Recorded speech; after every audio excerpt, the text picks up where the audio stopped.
Assalamualaikum warahmatullahi wabarakatuh. Waalaikumsalam warahmatullahi wabarakatuh. Alhamdulillah, puji dan syukur kita panjatkan atas kehadiran Allah Subhanahu wa Ta'ala, karena telah kita diberikan rahmat dan karunia-Nya, maka kita dapat berkumpul di kelas 2 ini dalam diseminasi. Kami hari ini mau melakukan atau melaksanakan tugas kami di CGT calon guru penggerak ini dalam menyebarkan pemahaman dan penerapan pengalaman dalam budaya positif. Jadi insya Allah materi ini sangat bermanfaat bagi kita wali kelas maupun guru mapel, untuk semua guru dan semua warga sekolah yang bermanfaat sekali insya Allah. Selawat serta salam kita tunjukkan kepada Nabi Muhammad SAW. Semoga nanti kita mendapatkan syafaat dari beliau di hari ini. Tanpa bermaksud menggurui, jadi seperti yang sudah saya bilang tadi, bahwa kegiatan diseminasi ini merupakan pengimplementasian saya terhadap materi di modul 1-4. Jadi sebagai informasi juga ya bunda-bunda ya, dan Ustadz dan Bapak juga insya Allah yang mungkin besok akan jadi calon guru penggerak juga. Jadi di dalam guru penggerak ini kita itu harus menyelesaikan 3 modul. Di dalam satu modul itu biasanya ada submodul lagi. Modul 1.1, 1.2, 1.4, 1.3, 1.4. Nah, ini merupakan modul terakhir di modul 1.1, di modul 1, yaitu modul 1.4 tentang budaya positif. Nah, jadi di sini kami ingin membagikan materi di dalam modul ini kepada Ustadz, Bunda dan juga Bapak sekalian. Semoga ilmu ini nantinya bermanfaat dan insya Allah sangat bermanfaat bagi kita ke depannya. Amin ya rabbal alamin. Bunda Dwi, kami mohon untuk melakukan sedikit sambutan kepada kami. Silakan kepada Bunda Dwi.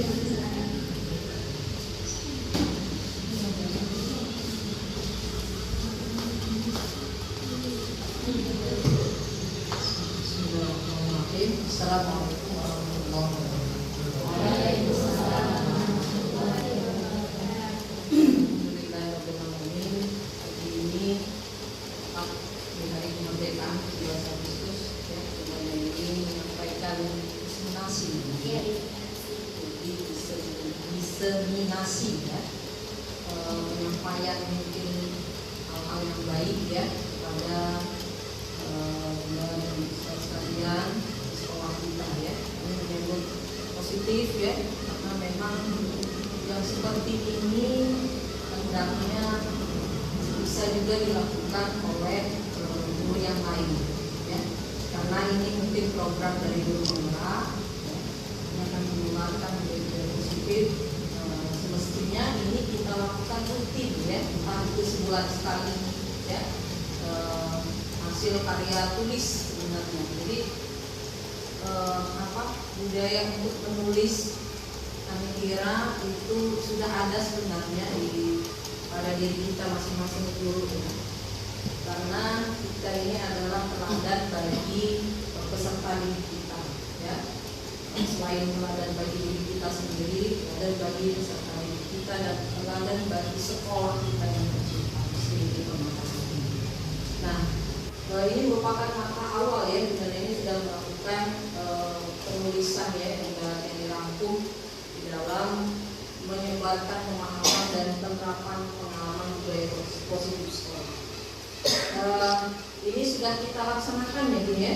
Untuk yang mengenai tulis ini tentang budaya-budaya positif sekolah yang sudah kita laksanakan. Dan juga ada mungkin nanti pada saat tanya jawab dan tukar pikiran nanti bisa ditambahkan nanti untuk ya. Inilah yang namanya diseminasi ya. Jadi apa yang sudah kita lakukan silakan itu ditulis dalam sebuah tulisan ya. Lalu kita diskusikan seperti apa. Dan mungkin nanti ada masukan-masukan ini sangat perlu gitu ya buat kita semua. Apa namanya?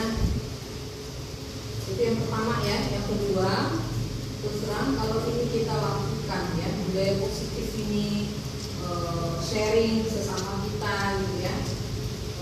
Mungkin yang ke depan ini Bu, Ana berharap masalah PMM ya, masalah PMM.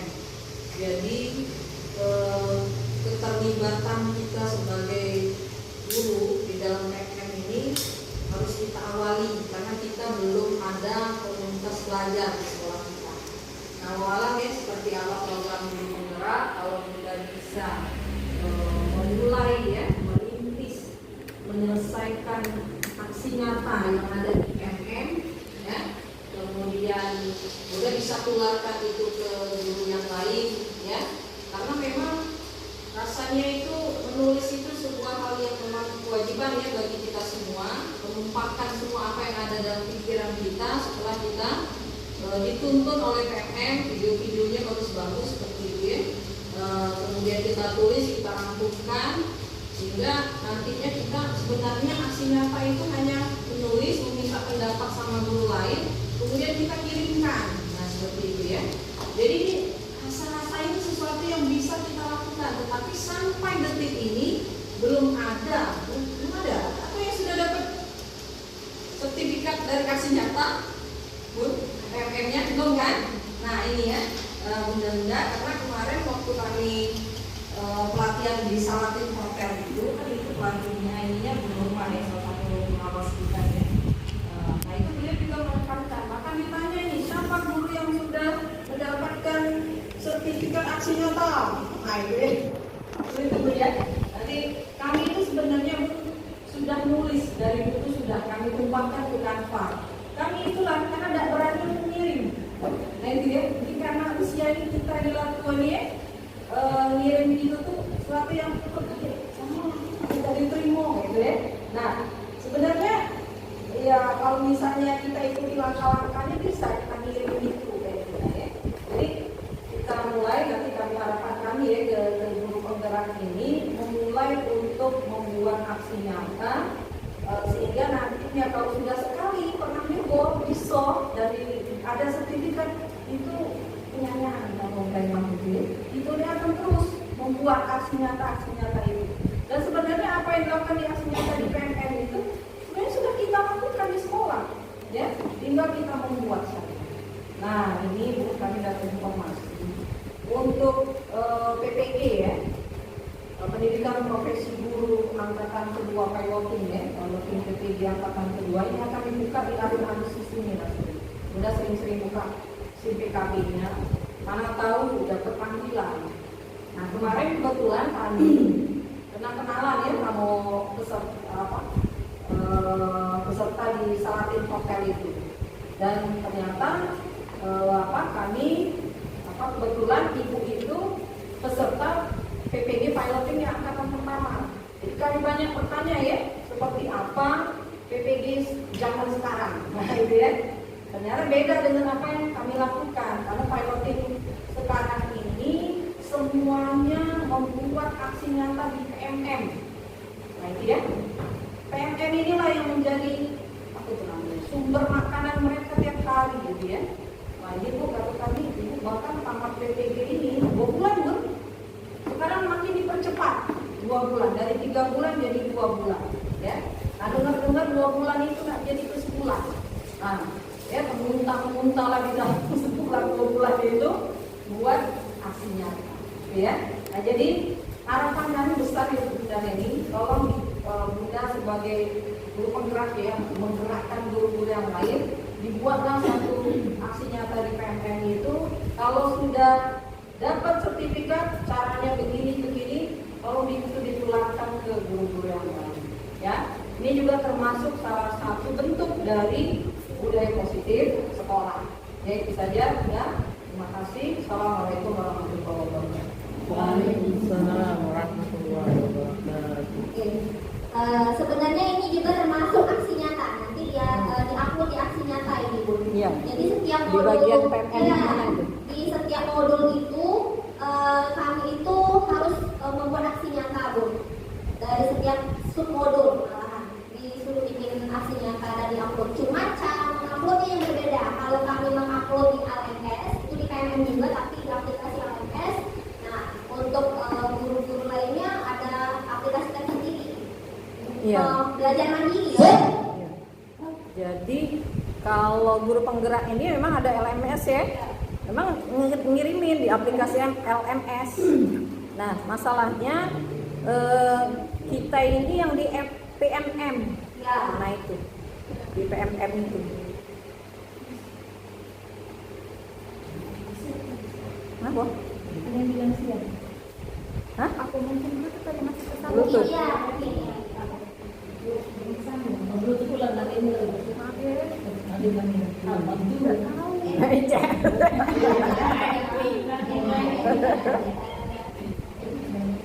Mira lagi. Tunggunya gitu nih lah. Siap. Siap dia mau.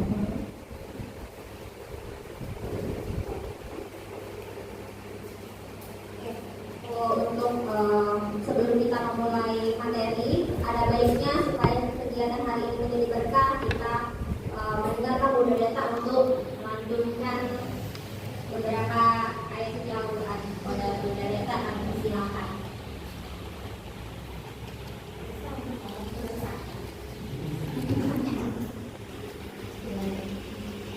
أعوذ بالله من الشيطان الرجيم بسم الله الرحمن الرحيم نون والقلم وما يسطرون ما أنت بنعمة ربك بمجنون وإن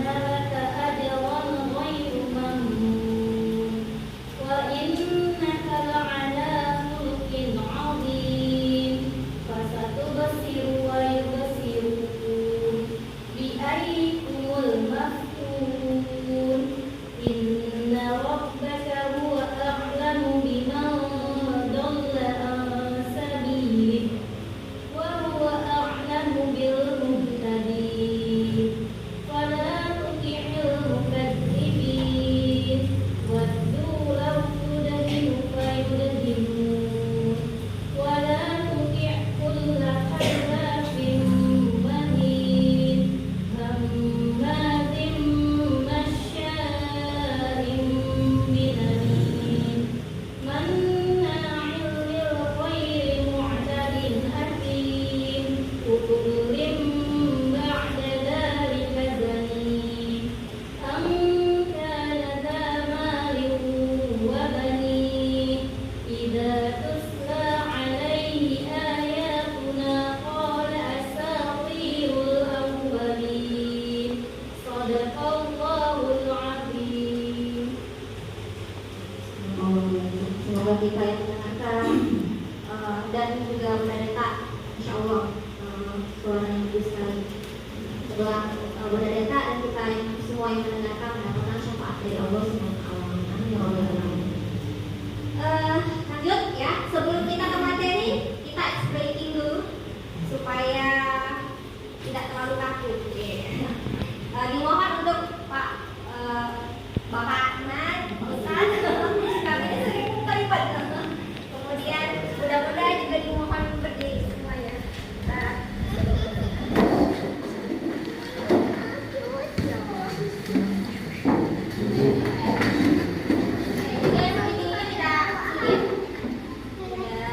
Jadi instruksinya Bunda-bunda, Bapak dan Ustaz itu mengikuti instruksi dari kami ya.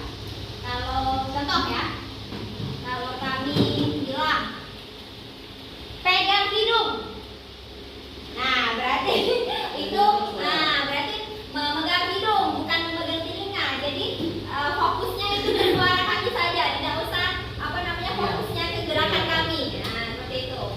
Berarti tidak usah lihat Bunda ini. lihat pandangannya ke bunda juga, ke bunda ini juga. Oke. Jadi pegang mata. Oke, fokus semuanya ya. Pegang hidung. Oke, fokus. Oke, sekali lagi. Pegang kepala. Oke. Nah, sekarang itu baru permulaannya sebenarnya. Jadi SDG-nya sesungguhnya itu permainannya itu. Jadi kalau kami bilang satu itu menepuk pundak temannya, ya. Nah, Ustaz bersama tidak usah menepuk pundak Ustaz Arifah, nanti terjadi. Oke, jadi untuk tepuk kalau kami bilang satu, jadi tepuk pundak teman yang ada di sebelahnya sambil bilang oi gitu, ya. Oi gitu, ya. Kalau kami bilang satu, oi. Kalau kami bilang dua,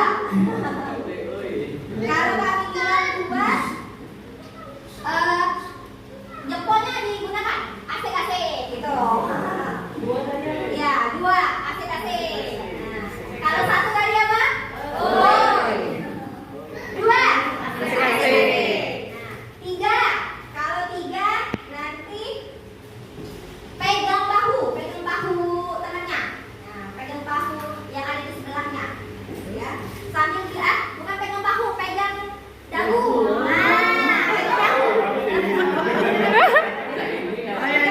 Pegang dagu ya. Ini bilangan iya.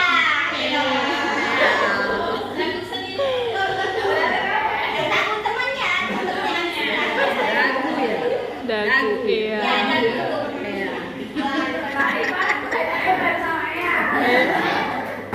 Ya, oke. Kita latihan dulu ya. Satu. Oi. Dua. Tiga. Masih, ya, sebelahnya. Yang mana pundak? Oke. Dua. Satu. Tiga. Lagi sekali lagi. Tiga. Satu. Oke, kita tepuk tangan kita semua. Oke, boleh dipersilakan duduk kembali. Ini kayak sedikit untuk pemanasan saya, supaya tidak terlalu tegang. Tegang dulu. Oke, jadi di sini kami seperti yang sudah kami bilang tadi, kami akan menyebarkan pemahaman tentang penyerapan pengalaman kami selama menjadi calon guru penggerak selama kurang lebih 2 bulan ini. Pada modul 1.4 ini kami mempelajari tentang budaya positif yang ada di sekolah. Oke. Jadi tujuan diseminasi ini adalah untuk menciptakan lingkungan di mana setiap individu itu merasa diterima, didukung, dan dihargai. Kemudian melalui upaya ini diharapkan dapat mengurangi insiden atau perilaku negatif yang ada di sekolah, kemudian meningkatkan kesejahteraan siswa dan menciptakan fondasi yang kokoh untuk pembelajaran yang lebih efektif. Nah, di sini kami sudah mempunyai video yang nantinya akan berpengaruh di materi-materi berikutnya. Kami tontonkan dulu videonya ya.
Ustaz, besok akan dikumpulkan. Ayo digariskan bersiap pulang. Dadah semua. Dadah. Aina, sebelum pulang kita bermain dulu yuk dengan teman-teman yang lain. Andi, kita kan ada PR dari guru. Nanti kalau tidak sempat kerjain gimana? Tidak ada kok Ina, tidak sampai sore. Tidak tahu, aku mau pulang saja, mau langsung mengerjakan PR sampai besok Andi. Ya sudahlah kalau itu mau sampai besok juga.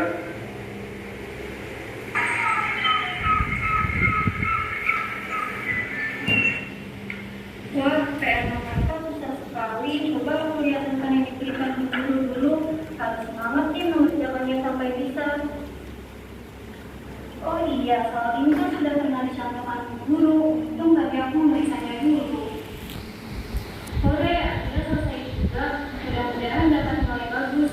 Wah, masih sore nih, masih bisa istirahat.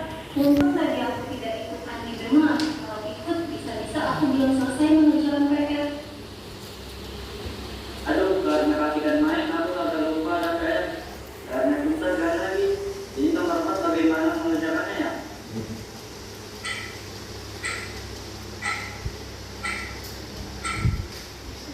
Ya aku sudah pukul 10 lagi. Sudah aku mau masak aja isinya. Habis aku tidak tahu bagaimana mengerjakannya.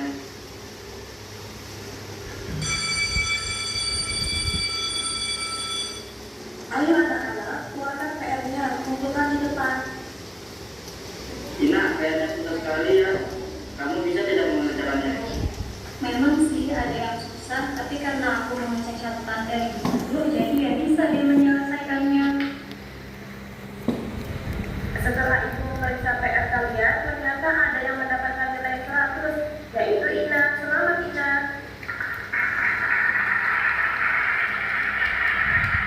Selamat ya Ina, kamu mendapatkan nilai bagus. Kamu pasti belajar dengan sungguh-sungguh.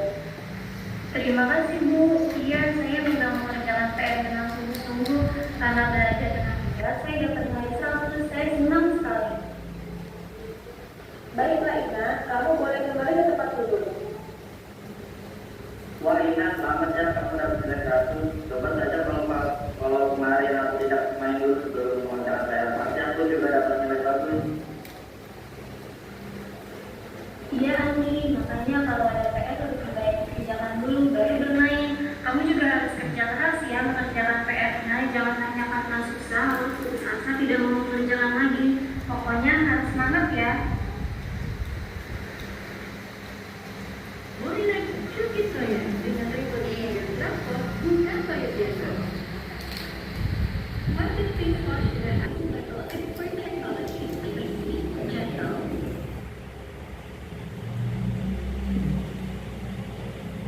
Oke. Nah, setelah menonton video tadi, itu dari versi anaknya. Nah, sekarang kami meminta tanggapan dari Ustadz, Bapak, dan bunda-bunda sekalian. Bagaimana kita menanggapi si Andi tadi? Karena si Andi tadi kan sempat tidak mengerjakan PR. Nah, bagaimana kalau dari tanggapan kita sebagai guru menanggapi posisi si Andi tadi?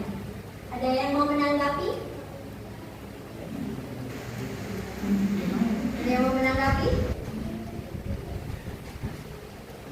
Tunjuk Mem. Oke. Tunjuk. Ya oke, Ustadz kami persilahkan menanggapi video tadi. Kalau dari segi sisi Ustadz ya, menanggapi si Andi tadi bagaimana Ustadz?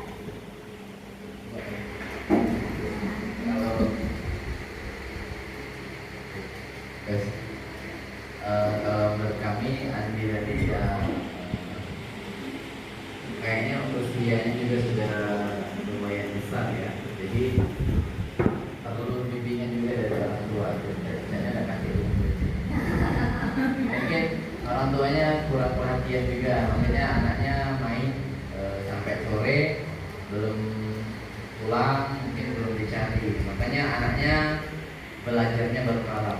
Jadi pentingnya komunikasi antara orang tua dan anak agar anak itu juga giat belajar dan semangat belajar. Mungkin itu dari kami. Terima kasih Ustadz ya. Terima kasih.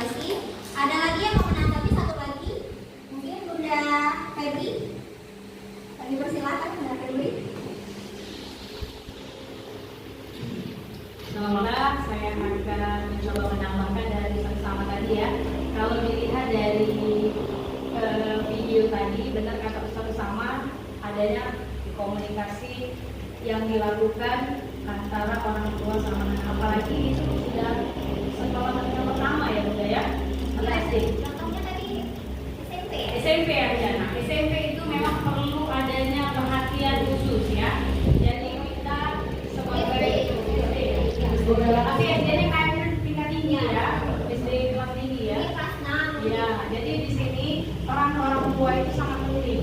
Dan begitu juga untuk kita sebagai tenaga pendidik juga perlu adanya kerjasama untuk membangun kedekatan antara kita sebagai pendidik dengan orang tua yang ada menjadi wali murid kita pada saat itu ya. Jadi dengan kita membangun komunikasi yang lebih dekat, jadi bukan berarti pada saat anak membuat masalah saja gitu ya. Jadi kita membangun komunikasi dengan orang tua itu mungkin bisa jadi menjadi kegiatan rutin, bisa kita lakukan dalam waktu 1 bulan sekali atau misalnya 3 bulan sekali untuk menciptakan dan membuka wawasan dan pikiran orang tua, karena setiap orang tua itu kan mempunyai sudut pandang yang berbeda terhadap kegiatan ataupun kemampuan anaknya. Mungkin di rumah anak-anak itu menampilkan tingkah laku yang mereka sebagai orang tua bisa dilihatnya biasa saja, tapi ketika di sekolah, saat mereka datang ke sekolah itu beda. Nah, jadi kita perlu memberitahukan dan menginformasikan kepada orang tua bahwa setiap yang dilakukan oleh anaknya itu ada hubungan dan timbal balik yang sangat maksudnya sangat dekat kayak gitu. Nah, jadi antara guru, anak sama orang tua itu mesti ada jalinan komunikasi yang sangat dekat. Itu saja menurut saya. Terima kasih. Oke, terima kasih Bunda Febri. Penjelasan yang sangat bagus yang menurut kami ya, kami juga setuju bahwa kita itu harus menjalin komunikasi dan berkolaborasi dengan seluruh warga sekolah, malahan bukan hanya kita sebagai guru dengan kepala sekolah, bukan kita dengan sesama guru saja. Sudah mati Bun ya. Komunikasi dan kolaborasi ini ya, komunikasi dan kolaborasi ini seharusnya memang kita lakukan atau laksanakan bersama seluruh warga sekolah, termasuk tadi wali murid ya. Dengan adanya komunikasi dan kolaborasi yang baik, maka saya pikir tidak akan banyak lagi kasus-kasus negatif yang akan terjadi di sekolah. Oke, lanjutkan ya. Oke, latar belakang dari budaya positif ini. Jadi budaya positif ini sangat diperlukan sekali untuk mewujudkan pendidikan yang berpihak kepada murid. Kemudian sebagai pendidik, guru bertanggung jawab untuk mewujudkan budaya positif yang ada di lingkungan sekolah.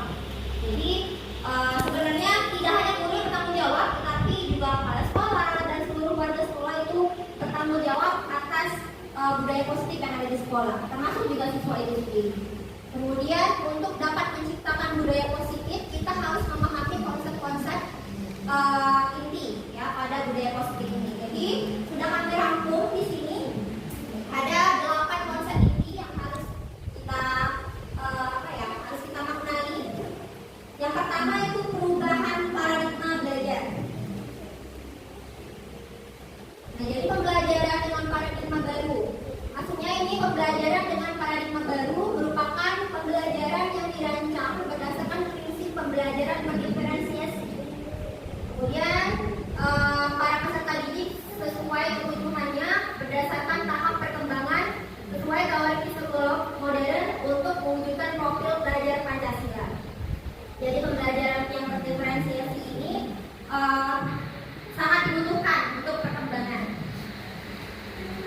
Nah, ini harus sesuai dengan profil belajar Pancasila yang sudah kita ketahui secara bersama-sama ya. Ada 5 profil belajar Pancasila yang harus kita ketahui. 6 ya. 6 elemen ya. 6 elemen profil belajar Pancasila. Nah, ini ada beberapa miskonsepsi yang terjadi. Miskonsepsi yang sering terjadi pada kita seorang pendidik ya. Nah, ini ada ilusi-ilusi yang sering kita lakukan sebenarnya sehari-hari. Ilusi guru mengontrol murid. Kita itu tidak dapat memaksa murid berbuat sesuai yang apa yang kita inginkan. Kalau murid itu memilih tidak ingin melakukannya, maka kita tidak bisa memaksakannya. Jadi kita selama ini beranggapan bahwa murid itu hanya menuruti kehendak gurunya, tetapi sebenarnya semua ini miskonsepsi, ya. Seharusnya tidak terjadi seperti ini. Kemudian ilusi bahwa semua perbuatan positif efektif dan bermanfaat. Tidak semua, ya. Dari jangka waktu tertentu murid itu menyadari dan mencoba menolak. Nah, jadi ini kita misalnya selalu memuji-muji anak, ya. Jadi anak bodoh misalnya, bukan tidak ada anak bodoh, ya. Anak malas misalnya, anak malas selalu kita kuatkan dengan kalimat-kalimat positif. Nah, itu juga tidak baik dalam jangka waktu tertentu. Kemudian ilusi bahwa kritik dan membuat orang merasa bersalah dapat menguatkan karakter. Menggunakan hal tersebut menuju pada identitas gagal. Jadi maksudnya di sini misalnya nih contohnya kita membuat peserta didik kita merasa bersalah. Jadi misalnya dia melakukan kesalahan, kemudian kita seperti ini, kamu udah kasihan sama bunda, nanti bunda akan marah bunda duit loh. Nah, jadi kita itu membuat anak-anak itu merasa bersalah atas diri kita. Nah, itu sebenarnya tidak perlu dilakukan dan tidak boleh dilakukan seperti itu. Kemudian ilusi bahwa orang dewasa memiliki hak untuk memaksa. Nah, ini dalam jangka waktu tertentu murid itu menyadari dan mencoba untuk menolak. Jadi kita tidak bisa memaksa anak itu untuk melakukan apa yang kita inginkan, ya, sama seperti konsepsi yang pertama tadi. Oke, lanjutkan. Ini ada mengubah paradigma stimulus tadi, stimulus respon ke pendekatan teori kontrol. Jadi selama ini kita menggunakan stimulus respon, ya. Sedangkan yang kita butuhkan itu sepertinya teori kontrol, ya. Jadi seperti kita menganggap bahwa kebutuhan kita itu sama, padahal tidak seperti itu, ya. Setiap manusia itu mempunyai kebutuhan yang berbeda-beda. Setiap anak itu mempunyai kemampuan dan kebutuhan yang berbeda-beda seperti itu. Kemudian semua orang melihat hal yang sama. Jadi kita beranggapan misalnya semua murid itu sama sebenarnya. Sebenarnya setiap murid itu, setiap orang itu mempunyai gambaran yang berbeda-beda atas dirinya. Kemudian kita mencoba mengubah orang agar berpandangan sama dengan kita. Tidak semua pandangan orang itu sama dengan kita sebenarnya. Anak-anak pun seperti itu. Kemudian perilaku buruk dilihat sebagai suatu kesalahan. Nah, ini sebenarnya respon yang kurang tepat. Nah, bahwa kita itu anak-anak ketika melakukan kesalahan itu pasti ada tujuannya, pasti ada alasannya anak-anak melakukan kesalahan itu. Kemudian orang lain bisa mengontrol saya. Nah, kita kembali ke teori kontrol, hanya kita sendiri yang bisa mengontrol diri kita sendiri. Jadi kembali lagi ke kita seperti itu. Kemudian pemaksaan ada pada saat rujukan gagal. Nah, ini tidak bisa dilakukan pemaksaan, ya. Seharusnya ada kolaborasi sehingga menciptakan pilihan-pilihan yang baru. Yang terakhir, model berpikir menang atau kalah. Kita sering berpikir ada murid salah, ada murid benar, ada menang, ada kalah. Kemudian kita harus mengubahnya menjadi teori kontrol, yaitu model berpikir menang-menang. Jadi semua anak itu sama, menang semuanya, ya. Tidak ada yang kalah, tidak ada yang menang. Oke. Kemudian yang kedua tadi prinsip tentang disiplin positif. Disiplin mengacu pada disiplin diri yang memiliki tanggung jawab terhadap apa yang dilakukannya berdasarkan nilai-nilai yang diyakini. Untuk menciptakan murid yang merdeka, syarat utamanya adalah harus ada disiplin yang kuat. Disiplin diri berasal dari motivasi internal. Nah, dari dalam diri kita sendiri, ya. Berarti motivasi itu dari dalam anak itu sendiri, motivasi itu. Jika kita tidak memilikinya, maka memerlukan pihak lain untuk mendisiplinkan kita.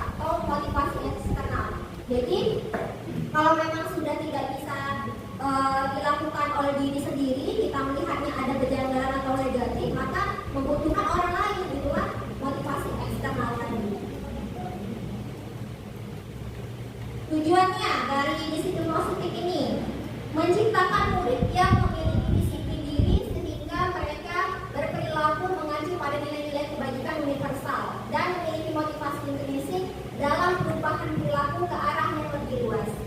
Jadi nanti ada nilai-nilai kebajikan universal yang sudah kami rangkum: peduli, rajin, integritas, rasa hormat, ya sampai macam-macam, ya banyak sekali nilai-nilai kebajikan.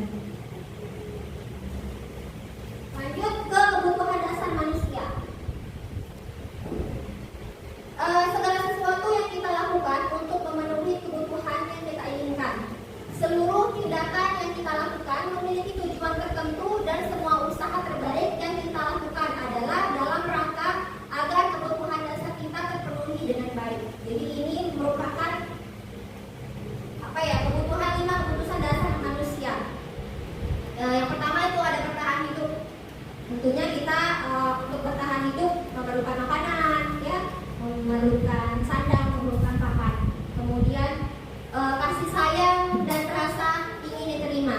Nah, rasa kasih sayang dan rasa ingin diterima ini seringkali kita dapatkan misalnya dari keluarga, ya, dari orang-orang terdekat kita, dari teman-teman sejauh kita.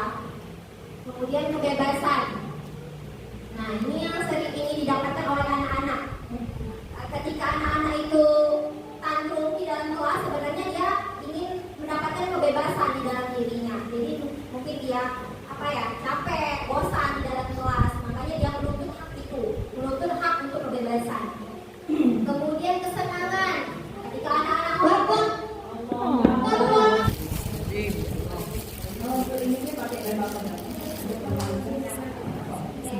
lanjut ya, benar-benar ya.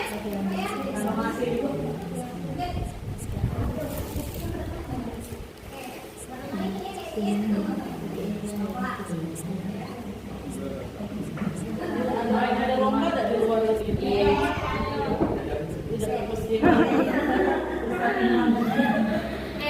Nah, jadi tadi ada berapa 5 kebutuhan dasar manusia ya, sudah dijelaskan tadi. Lanjut.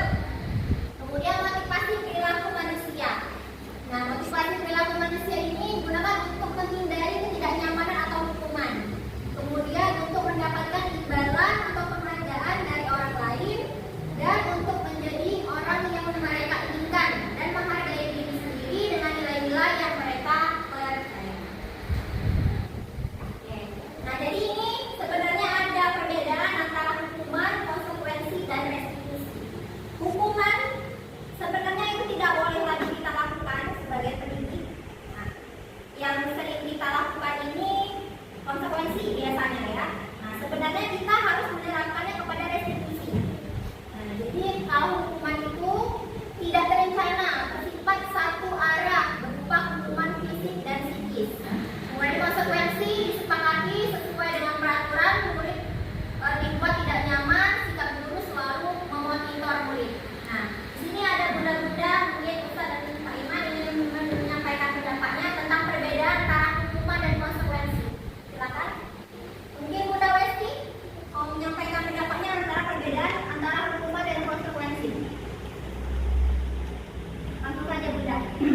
Ya. Kalau menurut saya mungkin kalau hukuman itu satu orang yang menentukan gitu ya. Ya. Misalkan guru gitu ya, guru menentukan jika kalian berbuat misalkan tidak tertib di kelas atau membuat berisik, hukumannya silakan berdiri di depan bendera. Biasanya hukuman itu diterapkan oleh satu orang yang mempunyai kuasa atau mempunyai kebijakan gitu ya. Terus kalau untuk konsekuensi itu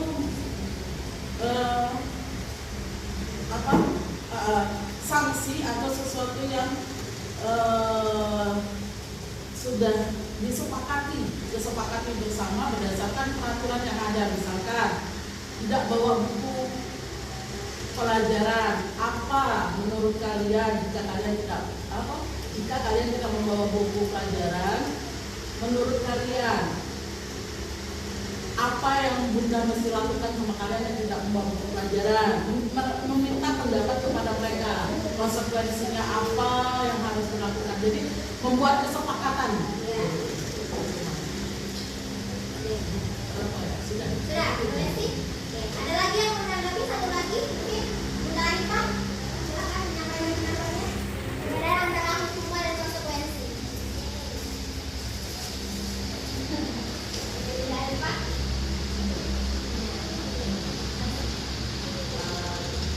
Untuk hukuman itu biasanya spontan, ya spontan tanpa adanya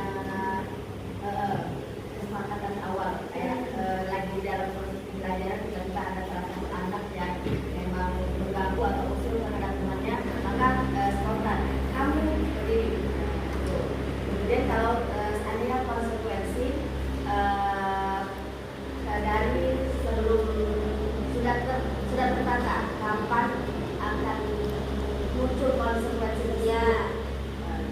Oke, semuanya sudah baik menanggapinya, pemahamannya sudah bagus semua ya Bunda Westi dan Bunda Arifah. Kami ucapkan terima kasih.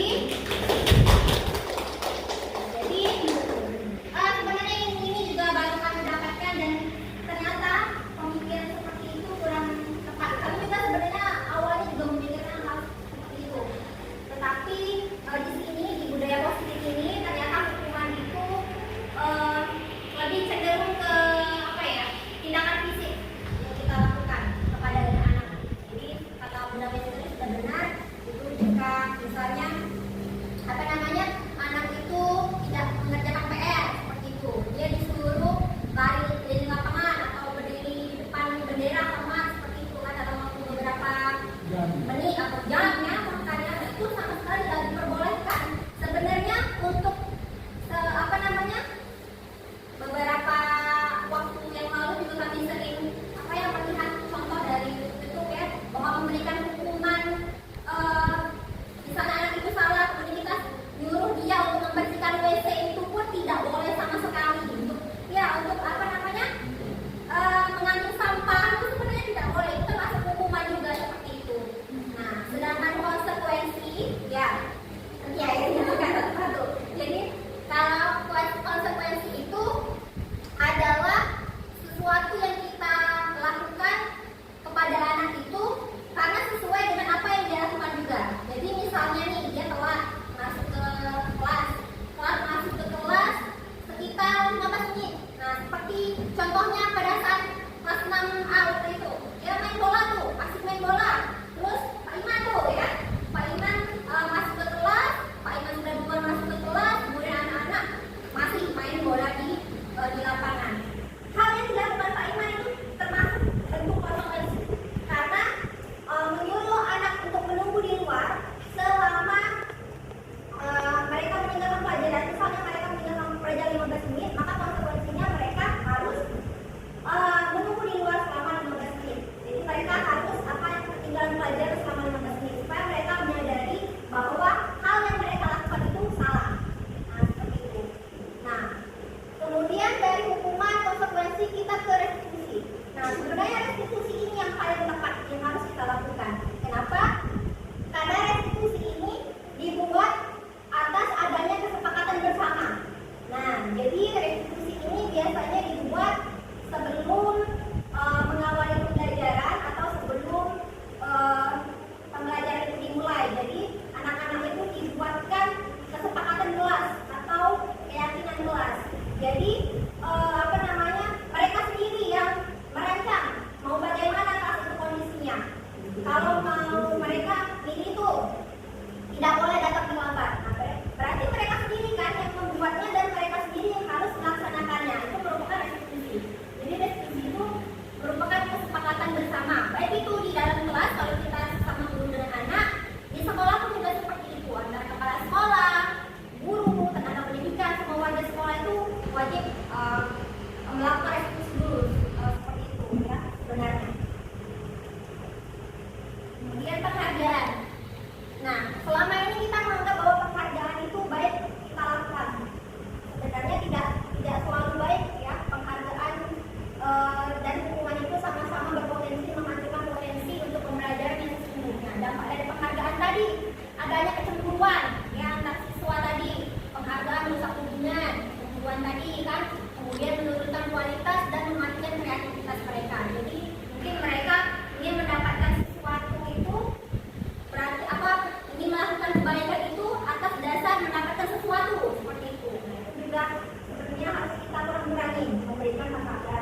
seperti itu. Nah, ini 5 posisi kontrol, 5 posisi kontrol sebagai guru, ya.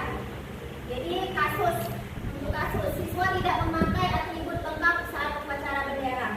Nah, kalau guru berada di posisi kontrol penghukum, maka yang akan dilakukan guru tersebut adalah menyuruh anak tersebut untuk lari menjadi lapangan.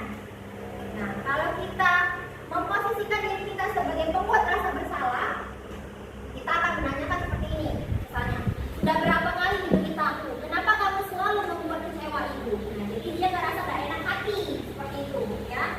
Kalau guru itu memposisikannya sebagai teman, dia akan berkata seperti ini. Ayolah, ikuti aturan sekolah. Tolong lain kali jangan diulangi lagi ya. Jadi seperti melakukan pendekatan seperti itu kepada siswa. Kemudian yang keempat, pemantau. Nah, ini biasanya guru tersebut akan bicara seperti ini. Kamu tahu konsekuensinya bukan? Nah, ini lebih ke konsekuensi yang dia lakukan, pertanyaan konsekuensi yang dia lakukan. Selanjutnya gunakan atribut yang lengkap. Nah, ini kita berada di posisi pemantau. Kemudian manajer. Nah, kalau kita guru itu berada di posisi manajer, itu sudah sangat baik kita lakukan. Pertanyaannya seperti ini misalnya, apa kamu tahu kesalahanmu apa? Jadi bertanya terlebih dahulu kepada anak kesalahannya apa supaya dia menyadari.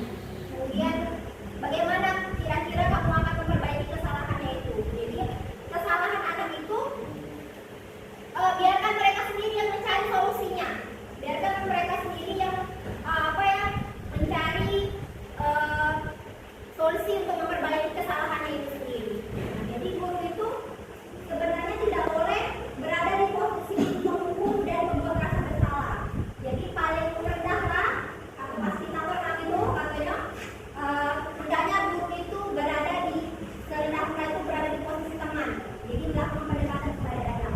Sangat luar biasa sekali kalau seorang guru itu memposisikan dirinya sebagai manajer. Nanti kami juga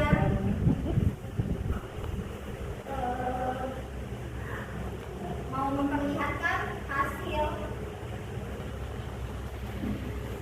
ada video ya. Jadi video ini kami buat untuk menyelesaikan tugas demonstrasi kontekstual kami. Kami membuat video bersama anak-anak. Jadi kami memposisikan diri kami mencoba memposisikan diri kami sebagai manajer. Tapi nanti tolong ditelaah lagi oleh teman-teman sekalian apakah kami sudah tepat melakukannya atau belum.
Cara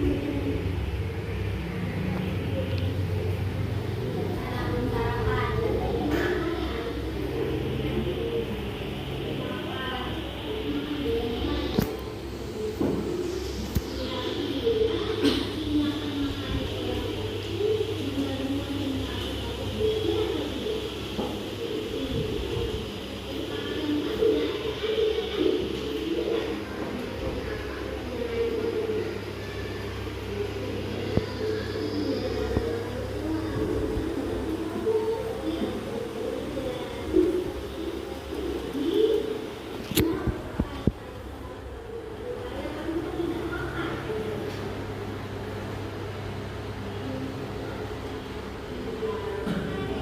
ini menanyakan solusinya kepada dia sendiri, bagaimana kalau dia lapar supaya besoknya tidak lapar lagi, bagaimana yang harus, apa yang harus dia lakukan.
Jadi intinya di sini yang sering kita lakukan bahwa ketika anak itu melakukan kesalahan, seringkali kita langsung menegurnya. Sebenarnya hal seperti itu tidak perlu kita lakukan.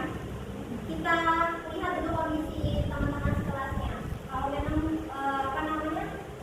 akan menimbulkan malah omongan lain dari teman-temannya, maka kita menunggu terlebih dahulu, kita biarkan anak tersebut melakukan kesalahannya, baru kita memanggilnya, menanyakan apa yang terjadi. Pasti anak-anak melakukan kesalahan itu pasti ada alasannya. Maka kita jangan langsung memberikan hukuman atau menjudge anak tersebut merupakan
Jadi kalau kesepakatan sekolah atau peraturan sekolah itu dibuatnya oleh siapa jadi?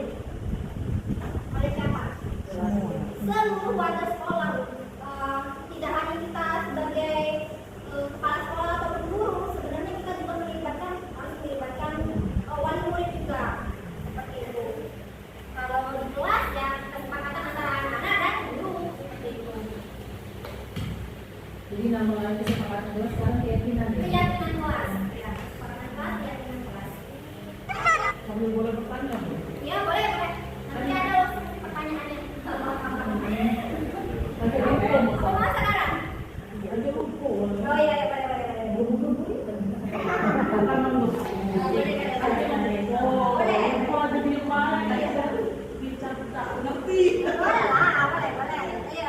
Ini masalah keyakinan kelas tadi ya, kan seperti kita bilang tadi bahwa dicatat tuh ditempel. Ya. Kalau untuk kelas 1 pun kan belum bisa nulis tuh. Boleh. Nah, bagaimana cara solusinya supaya mereka menyampaikan pendapat untuk berbicara saja kadang mereka malu kan ya, apalagi untuk nulis ya, nulisnya jauh ya. Menurut pendapat Bunda sendiri, bagaimana cara untuk mereka supaya berkomunikasi dengan gurunya untuk menyampaikan pendapat mereka, untuk menyampaikan keinginan mereka soal tertulis dalam keyakinan kelas itu gitu. Untuk anak kelas 1 kelas rendah, terutama kelas 1 dunia kan keyakinan kelas itu kan dibuat di awal. Ya, di awal itu kan mereka ya tahu sendiri ya kalau kondisi anak kelas 1 gimana. Nah, karena kita tadi ya seperti Bunda bilang restitusi kan, kita berdialog, berkomunikasi kepada anaknya. Nah, untuk komunikasi aja mereka sulit ya kan, apalagi ya menulis tadi ya. Jadi mohon pencerahannya bagi kami. Kalau menurut kami ya Bunda ya, nanti boleh ditambahkan oleh Bunda mungkin bisa mereka yang menambahkan lagi. Kalau untuk kelas 1, kelas rendah, berarti kelas 1 ya kan, kita sebagai guru melakukan pendekatan terlebih dahulu kepada anak. Jangan langsung, apalagi awal-awal ya, awal. Jadi melakukan pendekatan dulu terhadap anak, maunya anak ini apa. Ya mungkin ada beberapa kondisi di mana anak itu mungkin kebiasaan dari rumahnya kan yang berbeda-beda mas, setiap anak itu kan kebiasaannya. Ada yang mungkin di rumahnya tidak sering berkomunikasi dengan orang, kemudian tiba-tiba dia masuk sekolah tiba-tiba berkomunikasi dengan orang lain. Nah, jadi kita mengambil garis besarnya saja Bunda Westi. Kalau menurut kami kita melakukan pendekatan kepada anak-anak yang memang masih memungkinkan diajak berkomunikasi seperti itu, maunya apa, mungkin untuk menulis belum bisa mereka, tapi ditanyakan seperti itu, dikasih pertanyaan-pertanyaan pemantik seperti itu, maunya apa sih kelas kita ini. Nah, kalau misalnya biar bisa belajar fokus di rumah, berarti sebelum berangkat ke sekolah kita harus apa? Pastilah timbul kemarin mereka kan, sarapan Bunda, harus makan Bunda. Nah, seperti itu. Jadi menurut kami ya diberikan pertanyaan-pertanyaan pemantik seperti itu Bunda. Mungkin ada tambahan dari Bunda dan Ustaz, mungkin Bapak. Ya, nah Kalau kelas 1 kan belum bisa menulis kan, bisa dibantu dengan gambar. Nah, gambar juga bisa. Kegiatan apakah keyakinan kelas kan kita udah tahu nih, apa kita printkan gambar, kita tempelkan di dinding. Anak-anak dikasih sticky note itu cukup konten aja. Nah, misal nama ya, dikasih konten, nanti dia tempelkannya maunya di mana? Ya, itu bisa membantu sedikit. Nah, Ya, kita aja tangan bisa. tulisnya yang bagus sekali Bunda Nela ya. Bunda Nela. Untuk bagaimana Bunda Westi? Ya mungkin ini dari masukan untuk guru yang lain kedepannya kalau dari kelas 1 ya pertama ya, kalau sudah kelas 2 kan insya Allah mereka udah kamu pengen ini ya. Terima kasih. Mungkin untuk selanjutnya bisa kita coba yang satu lagi kita nah yang menang tadi pun kan berarti tidak menimbulkan sebenarnya tidak menimbulkan kalau pemikiran kami ya gitu ya, tidak menimbulkan rasa kompetitif di hati anak kalau merasa mereka menang gitu. Iya, benar. Pas ketika mereka merasa kalah, down ya, kalah kan down ya, dan banyak yang nangis kan. sedangkan untuk penghargaan tadi ada balikan ternyata tidak juga harus Iya, gitu kan. iya, Nah, benar. bagaimana solusi untuk menumbuhkan jiwa kompetitif anak tetapi dan tidak untuk sekarang dan tidak juga dengan penghargaan yang akhirnya timbul penolakan di masa depan gitu kan. Sebenarnya dilematis sekali ya dengan apa namanya kondisi mana kita Dan ini jiwa kompetitif jadi ya kurang. apa namanya di kurikulum mereka ini kita sendiri tidak boleh sebenarnya membedakan anak itu sendiri karena setiap anak itu mempunyai keinginan masing-masing ya, punya apa namanya sisi positifnya masing-masing dan punya negatifnya masing-masing. Apa ya, sebenarnya makanya sekarang itu tidak ada lagi rankingan kan seperti itu kan. Nah, supaya menghilangkannya seperti itu, nah, menghilangkan yang namanya kau menang kau kalah kan seperti itu. Nah, kalau apa namanya tidak ada yang menang yang kalah, berarti semuanya menang seperti itu. Jadi mungkin dari diri sendiri anak-anak itu apa ya menimbulkan jiwa kompetitifnya pada saat keseharian saja, tapi tidak terlalu diekspos seperti itu Bu, supaya dianya tidak merasa terlalu bangga dengan apa yang dia dapatkan, kemudian teman-temannya sendiri tidak merasa kecil hati seperti itu ketika temannya mendapatkan penghargaan dari kita seperti itu. Ibarat kata tuh pacar-pacar lagi kok jadi guru ceritanya kan, untuk menanggapi kondisi anak di dalam kelas kan, yang tahu kondisi anak di dalam kelas itu kan kita sendiri sebagai guru bukan orang lain seperti itu. Itu kalau menurut kami. Kalau di dalam kelas mungkin memang kondisi kelas kita Iya. masing-masing tahu ya guru masing-masing jiwa kompetitif anak itu seperti apa. Kalau pas mereka ikut lomba gitu. Ikut olimpiade. Nah, misalnya keluar ya, kalau di sekolah mungkin kita masih Iya. bisa menangani hal itu. Kalau di luar, itu olimpiade, O2S, pokoknya yang lomba-lomba yang bersifatnya kompetitif itu kan. Nah, mungkin ya wes itu merasa karena kita manusia mempunyai sifat down pasti kan. Ketika kita merasa bahwa diri kita tidak memenangkan suatu perlombaan itu pasti ada. Nah, untuk melegakan melegakan apa bahwa mereka tuh sadar bahwa walaupun kalah tetap menang gitu, walaupun kalah tetap menang gitu. Nah, bahasanya itu kan walaupun kalah tetap menang gitu kan, tetap harus tersenyum, tetap harus kalau ini sportif ya, bahasa olahraganya sportif, tetap menerima kekalahan walaupun dia kecewa gitu. Sebenarnya anak itu apa ya, kalau kita selalu besarkan hatinya, kalau dia menerima kekalahan, apa namanya, kita tidak terlalu gimana ya, kalau menerima anak kekalahan itu kita kasih saja apa namanya penguatan positif ya, kasih penguatan positif kepada anak bahwa apa ya, kegagalan yang hari ini itu bukan menjadi akhir dari segalanya, masih banyak hal-hal lain yang harus dikerjakan di hari-hari esok seperti itu.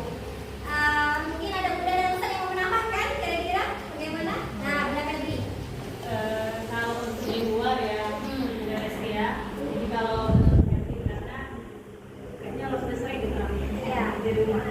Jadi ketika anak itu melakukan kegiatan kompetitif di luar, selain dari yang dikatakan benar yang tadi memberikan penguatan sebelum mereka bertarung atau bertanding di luar gitu ya, ada baiknya kita kan sebagai guru juga sebagai orang tua nih di sekolah ya, bisa jadi sebelum dia melakukan pertandingan itu kita bisa memberikan atau memberikan penguatan pikiran positif kepada dia.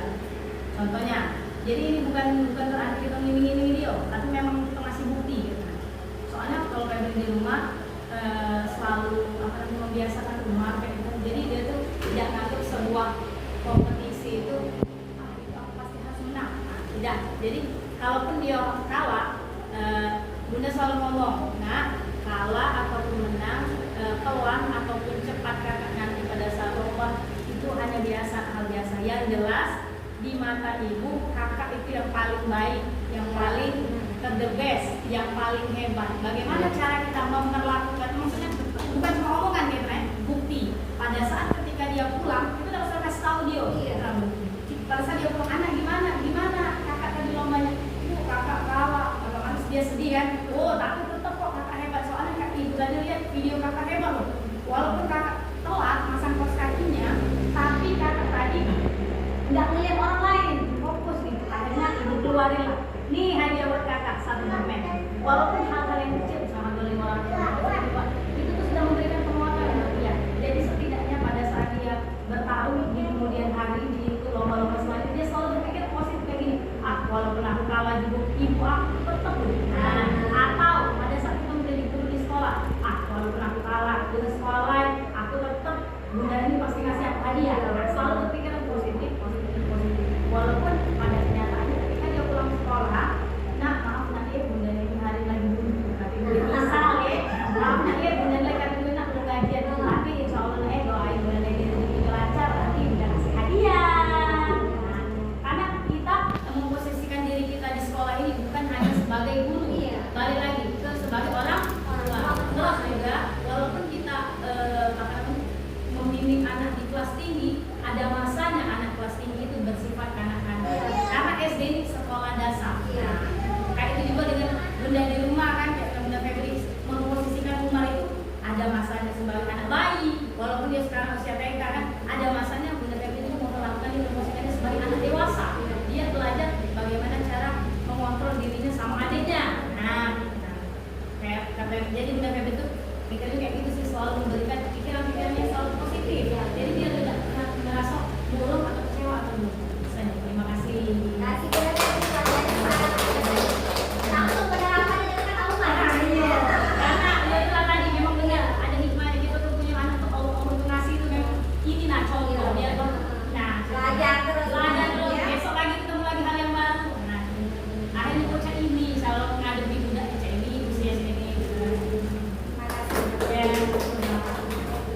Nah, jadi penerapan restitusi tadi yang lanjut ya. Penerapan restitusi itu harus dilakukan dengan beberapa cara.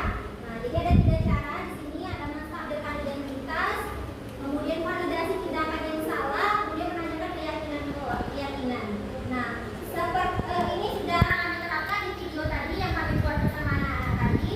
Jadi beberapa pertanyaan yang akan dilakukan pada saat kita menstabilkan identitas itu, kita mau melakukan penguatan terlebih dahulu. Seperti misalnya si Aisyah tadi kan, Aisyah tadi makan di dalam kelas. Oh, Aisyah kenapa makan di dalam kelas? Lapar ya. Nah, jadi kita tuh kasih penguatan terlebih dahulu atas kesalahan yang dia lakukan seperti itu. Terus Aura tadi marah-marah kan karena dicontekin sama si Aisyah tadi. Terus Aura kita harus bilang dulu, wajar kalau Aura marah, karena Aura kan sudah mengerjakan PR dari semalaman. Terus tiba-tiba Aisyah maksa untuk dicontekin. Wajar kalau Aisyah seperti itu, kalau Aura seperti itu. Jadi kita melakukan penguatan seperti ini kira-kira. Kemudian validasi tindakan yang salah. Nah, misalnya si Aura tadi kan marah tuh, dia buka meja. Terus cara menanggapinya atas validasi tindakan tadi, tidak apa-apa. Kalau bunda jadi Aura, mungkin bunda juga lebih akan melakukan yang Aura lakukan seperti itu. Ya, mungkin saja bunda akan melakukan hal yang lebih parah daripada Aura lakukan. Masih mending Aura cuma marah-marah ya. Mungkin itu karena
khususnya di praktek. Kalau menurut itu anak-anak sekarang salah belum boleh sana itu suruh contohnya aja dari pas pertanyaan suruh barisan balik dulu. Nah itu kalau untuk yang disampaikan tadi itu baiknya gimana itu?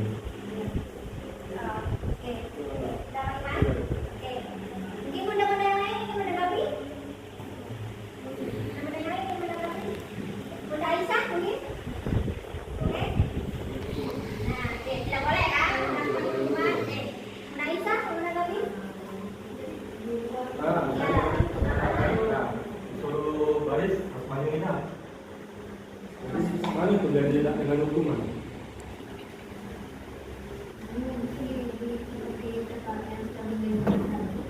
Kita bersifat sebagai bahwa dalam bentuk teman. Ya, kira-kira baik tidak perilaku ini. Ini bapak sudah dulu sudah baris di depan, kita masih ikut upacara, kalian masih ribut di sini, masih manusia. Nah, kira-kira itu perilaku yang baik atau enggak? Terus ditanya gimana baiknya? Ditanyakan gimana, bagaimana perbuatan yang baik. Kira-kira perbuatan kalian itu benar atau salah? Terus jamaahnya kayak mana? Ada yang lagi yang menanggapi? Mungkin Bunda yang sering di lapangan, Bunda silakan Bunda.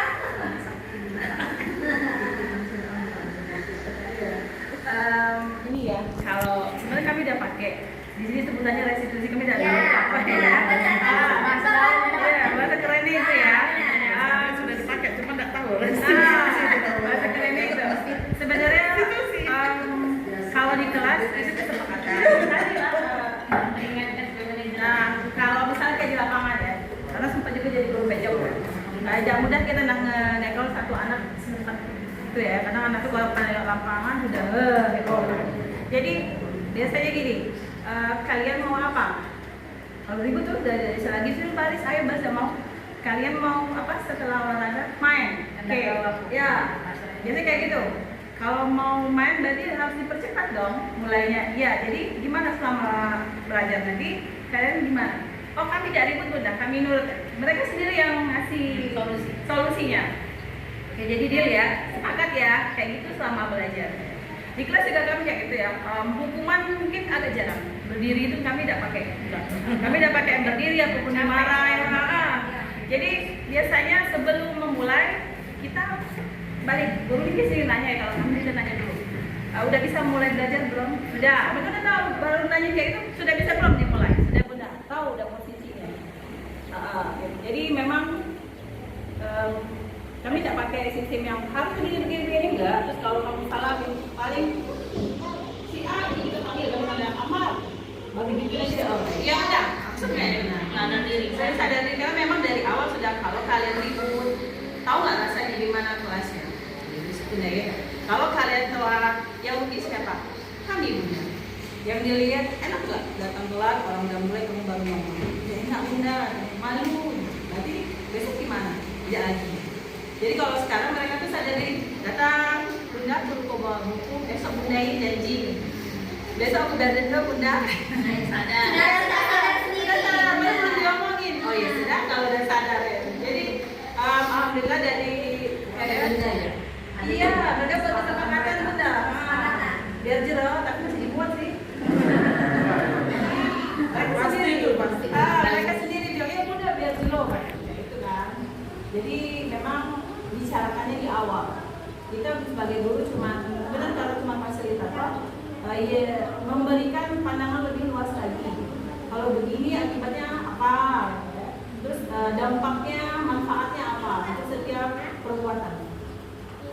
Jadi sifatnya mereka tidak tertrigger, gitu, tidak tertekan, tapi masuk, ya, tahu konsekuensinya. Jadi hukuman, kalau dulu hukuman dan apa satunya lagi konsekuensi biasanya dari guru, ya, guru tanpa apa-apa masalah, kan? Kalau sekarang enggak, balikin kamu. Nah, kalau begini gimana? Oh iya udah, langsung dia harus sadar sendiri, respect sendiri. Jadi restitusi bagus menurut kami. Anak belajar dengan kita tidak tertekan, malah kangen lagi besok ya, jangan datang karena belajarnya happy. Itu aja sih masukan kami. Makasih Bu. Sudah terpuasa. Jangan marah-marah ya. Kami harus nikah. Iya. Oke, terima kasih sudah nikah. Ada lagi yang mau menentukan pertanyaan atau pendapatnya? Tidak ada? Atau mungkin Bu Dadi mau melakukan penguatan? Iya ya. Terakhir. Kita ini profesi guru ini mungkin bisa seperti profesi seorang psikolog ya. Iya. Bagaimana kita ini memposisikan diri tidak hanya transfer ilmu gitu ya, tapi juga memahami kejiwaan anak. Ya. Memahami kejiwaan anak. Makanya ada salah satu teori dalam belajar itu kan memanusiakan manusia, ya. Jadi apa yang mereka rasakan tidak enak juga kita sebagai guru itu pasti juga tidak enak. Mereka kesel mungkin ya, kita juga merasakan saat itu bahwa kita juga pernah kesel. Ya. Nah inilah perlunya sebuah ilmu, ya. Sebuah ilmu yang kita kaji bersama, ya, dan ilmu itu sebenarnya akan semakin lengket di pikiran kita karena kita sendiri yang melakoninya, ya. Kita langsung terjun ke kelas, merasakan semua hiruk-pikuk kejadian anak di kelas setiap hari, gitu ya, sehingga mestinya kita sebagai guru yang profesional itu, ya, salah satu kompetensi yang harus dimiliki oleh seorang guru itu kan kompetensi profesional, ya. Profesional dalam arti bagaimana menyikapi permasalahan-permasalahan yang terjadi pada anak. Nah inilah butuh kesabaran ya, Bunda, Ustaz, Pak Iman ya. Karena wajar kalau sesekali kita sebagai apa tadi hukuman yang pertama tadi. Nah, ngasih hukuman ya. Mungkin di dalam proses belajar mengajar secara terceplos ya, spontan kata Bunda Rifa tadi memberikan hukuman. Disinilah kita perlu, guru ini juga perlu belajar ya, di dalam menyelesaikan masalah kayak ya, belajar di dalam mengevaluasi diri ketika dulu aku pernah melakukan seperti ini, ternyata ilmunya sudah bergeser gitu ya. Kita harus lebih memanusiakan manusia, artinya bagaimana peserta didik itu perasaannya itu sama juga seperti kita gitu ya. Nah, jadi ini sudah bagus ya, menyebarkan pemahaman ya tentang budaya positif ya, sehingga dari sini kita bisa mengoreksi ya pemahaman kita yang salah. Kalaupun itu sudah benar, tetap terus kita belajar ya, memposisikan diri kita tetap terus belajar di dalam menghadapi situasi dan kondisi apapun ya. Itu terima kasih Bunda. Kami sangat senang sekali melihat respon masukan Bunda-bunda sekalian, dan kami semakin yakin gitu ya, yakin sekali ke depan sekolah kita ini akan semakin bisa menghasilkan peserta didik yang bisa berkompetensi, yang berkompetitif dengan peserta didik yang lain ya, baik itu secara akademiknya maupun non akademiknya. Pertama memang harus dalam itu tadi ya, pendidikan karakter gitu ya, menghasilkan lulusan peserta didik yang mempunyai karakter yang baik, dan itu dimulai dari kita sebagai pendidik di sekolah ini memberikan contoh karakter yang baik itu seperti apa. Nah dia sehingga bisa dicontoh oleh peserta didik kita, kelak dia akan terus mengingatnya ya, setelah mereka lepas dari sekolah kita ya, mereka akan mengingat terus pendidikan karakter yang sudah ditanamkan oleh kita sebagai pendidik ya. Terima kasih.